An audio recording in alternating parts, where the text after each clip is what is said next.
Hello guys, দেখুন আমি কেন কথাটা বলেছি আপনারাই দেখুন। আপনারা দেখে বিবেচনা করুন। কেউ সরাবেন না, স্কিপ করবেন না, কেউ সরে যাবেন না। অনেক কিছু দেখতে পারবেন এই ভিডিওটার মধ্যে। প্রথম ভিডিওটার মধ্যে মানুষ মেকআপ করলে যেমন জল লাগলে নষ্ট হয়ে যায়, ঠিক সেরকমই রাস্তার মধ্যেও যদি কোনো সময় জল জমে, সেসব রাস্তাও বেশি দিন টেকে না। কারোর দোষ নেই, জল জমলেই রাস্তা খারাপ হবেই।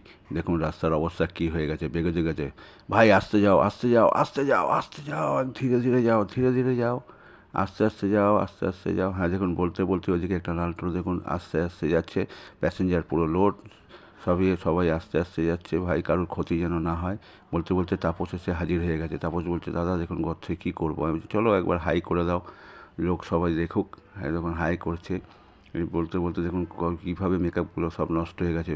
সুরেশের একজন গাড়িতে ভদ্রমহিলা বসেছিল, বলছিল মেকআপ আমার বৃষ্টিতে জলে নষ্ট হয়ে গেছে, প্লাস্টিক লাগাবে। সেই জন্য প্লাস্টিক নিয়ে এসছে, প্লাস্টিক লাগিয়ে সবাই মিলে ওর ধরে গাড়িতে প্লাস্টিক লাগিয়ে দেওয়া হচ্ছে এবং সবাই মিলে সহযোগিতা করা হচ্ছে। এই দেখুন তাপসকে দেখতে পারবেন, এই দেখুন ভন্ডুলকে দেখতে পারবেন, সবাই আছে।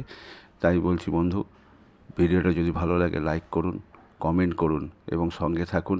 আমি আবার নেক্সট ভিডিও আপনাদের দেব কয়েকদিনের মধ্যেই।